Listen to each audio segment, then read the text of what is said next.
¿Qué tal? Esto es Escena Internacional, podcast producido por Comité con la colaboración de Rodolfo Sánchez Aizcorbe. La primera noticia de hoy, 1 de agosto, es que el líder de Hamas, Ismael Haniyeh, fue asesinado en Teherán, capital de Irán. El jefe del buró político de Hamas se encontraba ahí asistiendo a la investidura del nuevo presidente Masoud Pezeshkian. Tanto Hamas como el régimen iraní han culpado a Israel por estos hechos, porque además estamos hablando del asesinato de un líder prominente, dicho sea de paso, de Hezbollah en el Líbano. Culpan de estos hechos a Israel, quien, digamos, no reivindicó el asesinato de Haniyeh, pero eso es lo habitual en estos casos. Israel ni afirma ni desmiente eso es la autoría. Y tanto Irán como Hamas han amenazado con represalias. El gobierno de Qatar, uno de los mediadores entre Hamas y el gobierno de Israel para lograr un cese al fuego en Gaza, califica este como un crimen atroz y acusa a Israel de socavar la posibilidad de paz. Habría que recordar que esto tiene precedentes. Cada vez que Estados Unidos anuncia que estamos a puertas de un acuerdo para un cese al fuego en Gaza, Israel da muerte a líderes de Hamas o familiares de líderes de Hamas. En abril pasado, por ejemplo, dio muerte a 3 hijos y a algunos de los nietos, precisamente de Ismael Haniyeh, a quien dieron muerte esta vez en Irán. El presidente estadounidense Anthony Blinken, de visita en Singapur, dijo que esto es algo que no estábamos al tanto, o de lo que no estábamos al tanto, ni estábamos implicados. Incluso Estados Unidos ha tomado distancia de esta acción. En Venezuela, el Centro Carter dijo que las elecciones no cumplieron con estándares democráticos. Recordemos que el gobierno venezolano no invitó a una misión de observación electoral de la OEA, organismo del que se ha retirado, y aunque invitó a una misión de observación electoral de la Unión Europea, luego le retiró la invitación. La única misión de observación electoral creíble, aunque probablemente no tenía las personas en in situ suficientes como para un control del proceso a nivel nacional, era el Centro Carter. Y ahora dijo que la elección no se adecuó a estándares internacionales de integridad electoral y no puede ser considerada democrática. Destacó que el Consejo Nacional Electoral no ha anunciado los resultados desglosados por mesa, cosa que, por ejemplo, en el Perú es algo que se puede ver. El público puede acudir al conteo de votos en mesa, por ejemplo, ¿no? Y además dijo que ninguna de las etapas del proceso alcanzó estándares de integridad electoral internacionales, que las libertades estaban restringidas para el conjunto de los ciudadanos, que el Consejo Nacional Electoral actuó con parcialidad. La inscripción de candidaturas de la oposición estuvo sujeta a un control discrecional de las autoridades electorales. Hubo un abuso por parte del oficialismo de recursos públicos para fines proselitistas y tuvo el candidato oficial preponderancia publicitaria tanto en televisión como en radio, mientras se perseguía e intimidaba no solo a miembros de la oposición, sino incluso a personas que les brindaran servicios. Además de las barreras establecidas de manera arbitraria, según el Centro Carter, para la inscripción de votantes en el exterior. Menos del 1% de los venezolanos que viven fuera de su país, una cuarta parte de la población total, pudieron inscribirse para votar. Finalmente, la tercera noticia de hoy es que el hijo del Chapo Guzmán permanecerá en prisión en los Estados Unidos por narcotráfico. Una jueza federal determinó que Joaquín Guzmán López, hijo de Joaquín el Chapo Guzmán, seguirá en prisión sin derecho de fianza, acusado de narcotráfico. Había sido detenido el jueves de la semana pasada cuando el avión privado en el que se trasladaba dentro de México, según él, aterrizó en un aeródromo cerca del Paso, en Texas. Para los que no lo sepan, El Paso es una ciudad fronteriza, porque alguien podría preguntarse cómo es posible que no se enterara que el avión estaba volando fuera de espacio aéreo mexicano. El Paso está en el límite con los con México, si no me equivoco, limita con Ciudad Juárez, del lado mexicano de la frontera. Con Joaquín Guzmán López, hijo del Chapo, se encontraba en el avión Ismael Mayo Zambada, uno de los fundadores, junto con el Chapo Guzmán, del cartel de Sinaloa. Este es el cartel fundado por ambos a fines de la década del 80. Eh, y habría que añadir que el Chapo Guzmán se había fugado 2 veces de la cárcel en México antes de ser detenido una tercera vez en 2016, esta vez para extraditarlo a los Estados Unidos un año después. Tras la captura ahora de todos sus líderes, digamos el Chapo, el Mayo Zambada, el hijo mayor del Chapo, el cartel se ha dividido, de hecho ya se había dividido desde la captura del líder máximo, Joaquín el Chapo Guzmán, y además surgieron carteles rivales. Esto es importante de señalar porque se calculaba que a principios de la década del 2010, el cartel de Sinaloa controlaba alrededor de la mitad de todo el tráfico de drogas desde México hacia los Estados Unidos. Incluso, según algunas estimaciones, podía llegar hasta un 60% ese grado de control. Y es un cartel que trafica cocaína, heroína, metanfetamina y fentanilo a los Estados Unidos. Ya no tanto marihuana, porque muchos estados han legalizado no solo el consumo, sino también la producción en los Estados Unidos de esta sustancia. En cuanto al tema de análisis, voy a volver al tema de Venezuela, un poco para dar a conocer por qué creo que los resultados electorales son absolutamente inverosímiles. Lo más obvio es lo que ya mencionamos al hablar del informe del Centro Carter. Uno, el Consejo Nacional Electoral no es independiente del poder político.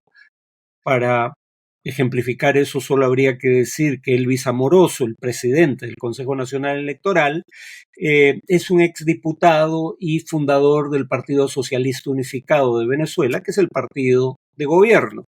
No hablemos ya del hecho de que una cuarta parte de los venezolanos en el exilio no pudo votar.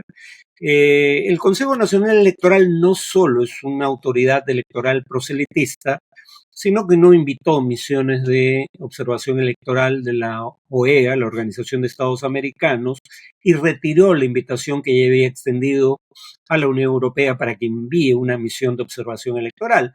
La única misión significativa que quedó, por ende, fue el Centro Carter, que, como acabamos de ver, dice claramente que las elecciones en Venezuela no fueron democráticas. Solo para poner esto en contexto de alguna información estadística, según encuestas de opinión, el núcleo duro del chavismo es entre un 15 y un 20%, a juzgar por encuestas de las principales empresas encuestadoras, las que han tenido un récord de acierto mayor en elecciones pasadas, como Data Analysis.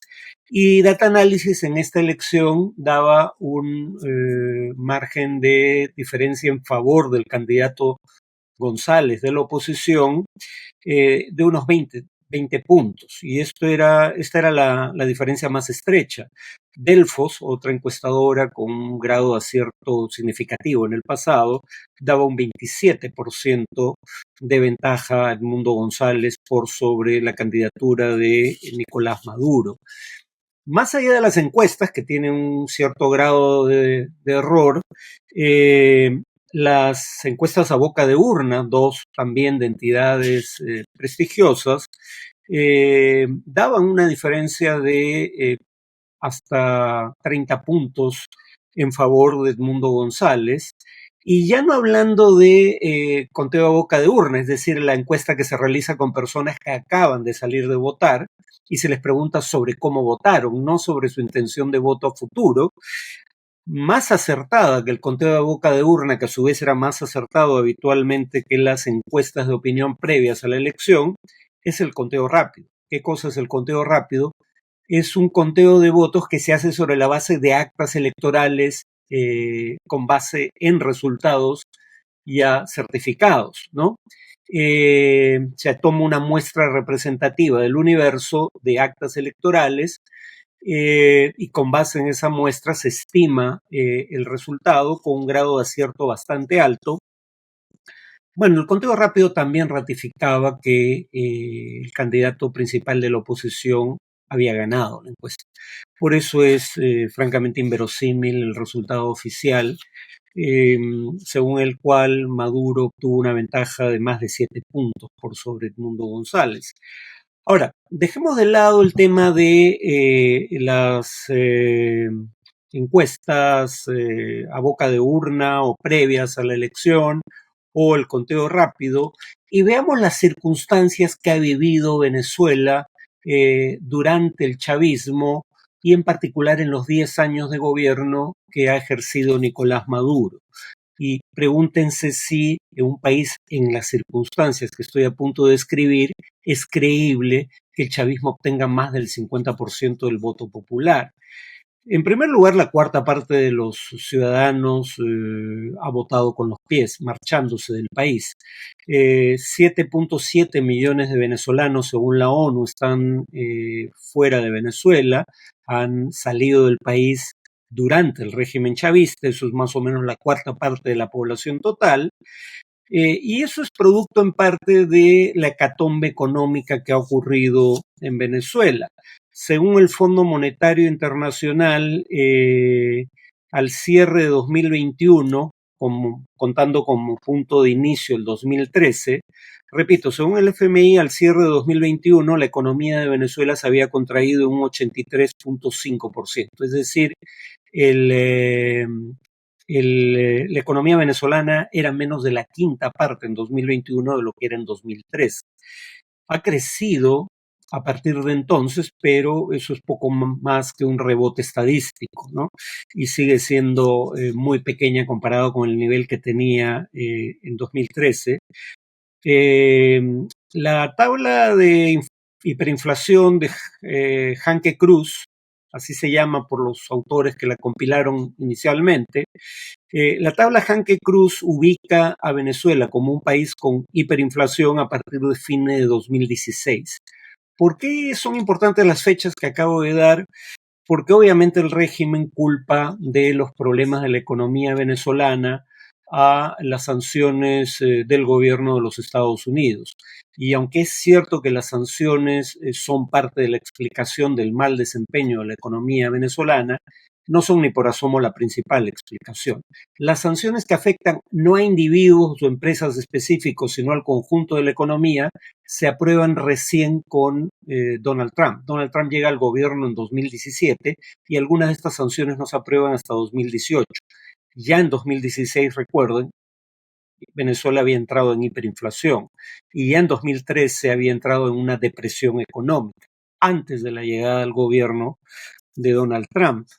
Eso en materia económica. En materia de seguridad, según la ONG Provea, Programa Venezolano de Educación y Acción en Derechos Humanos, habían sido asesinados por la policía o las Fuerzas Armadas por razones políticas unas 9.465 personas durante los 10 años de gobierno de Maduro.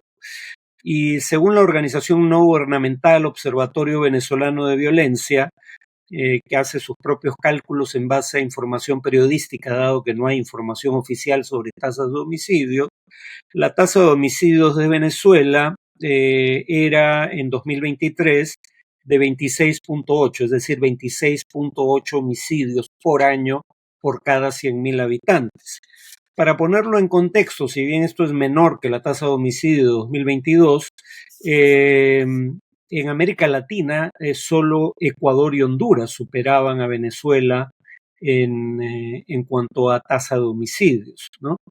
Y por último, si uno ve, esto es algo que hice para contrastar el desempeño de dos gobiernos de izquierda en su momento, el de Uruguay y el de Venezuela, un poco para indicar que señalar que un gobierno es de izquierda dice muy poco sobre el desempeño general de ese país, no solo en materia económica.